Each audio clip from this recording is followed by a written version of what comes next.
Task Force TV, live from the 27th National Conference on LGBTQ Equality, Creating Change in Denver, Colorado. More from Creating Change 2015 here on Task Force TV. I'm hanging out with Monica, Jay, Mase, Sam, facilitators here today at the All-Day Racial Justice Institute. Thanks for taking some time. I know it was a busy day for you guys, right? Yeah, Absolutely. incredibly busy, but happy to be here for sure. Well, describe to everybody who couldn't be here. First of all, what was your roles as facilitators? So as facilitators, well, what the Racial Justice Institute does is it helps folks navigate issues around racial justice, but also other identities as far as sexual orientation, gender identity, gender expression, and other salient identities. And so folks have an opportunity to talk in large group discussions, but also in smaller sessions to kind of work through some of those issues. And as facilitators, we help navigate folks through those conversations. What were some of the highlights you can look back to for the day?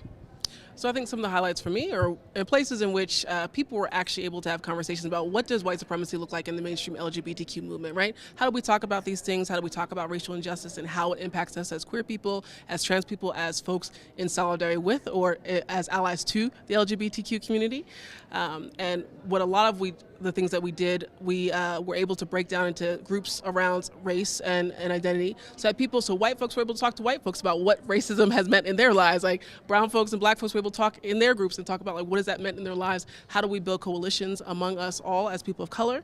How do we also come together as folks of all different types of races and identities, knowing this history of what racism and white supremacy looks like in the U.S. And globally, and to be more responsible at how we do that in our work as LGBTQ folks. And that's an important point because it affects everybody, no matter how you identify, even as an ally, right? Absolutely. And so part of today was about how do we have folks in the room who identify as LGBTQ and allies. And so how did we have conversations across those identities that invited ally folks to be in the room to really get clear about, so what's the need as we think about how are we serving around allyship, around race and other intersecting identities, and how do we do that in an effective way that creates effective and positive change. I think what folks walked away with from that was greater community, deeper relationships, a spirit of love, a spirit of excitement, and folks really feeling like that today they didn't feel alone, as there was over 1,000 people in the room, right? That I'm not in this alone, and it created a space for them to find some solitude and some solidarity, rather, around the conversation with folks. And that's really where it all starts, right? It's having this conversation, this open conversation. That's the grassroots start of any kind of change and progress, right? Sure, and I think what I appreciate about this space is it's definitely about having conversations, starting conversations, challenging conversations, but also helping people build skills and knowledge and walk away with tools so that it's just not a conversation. We're helping folks actually figure out how to transition what they learn in this space into their own spaces and not having to figure it out on their own, and being able to capture the energy and the momentum of the work that they're doing here once they leave, because that's the big thing about the sustainability of it after the Institute, and that's another thing that we work hard to make sure folks have that ability to translate from here outside to their... Exactly. It's great to have that energy, these ideas in that room, but it's got to go forth, right? So what do you guys hope everyone that was here present today takes with them and goes to their jobs, their social situations, their families, and tries to incorporate? What do you hope happens then?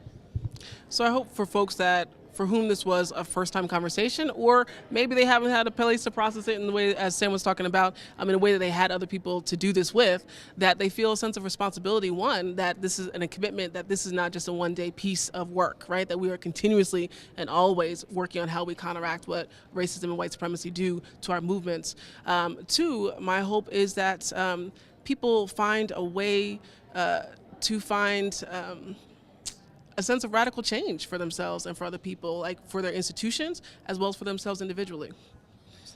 Well, you guys did some great work today, and we appreciate you taking a little bit of time, and we'll see you Creating Change 2015, right? Yeah. I mean, 2016. It is 2015. Yeah. This is 2015, and we look forward to 2016, absolutely. Yeah.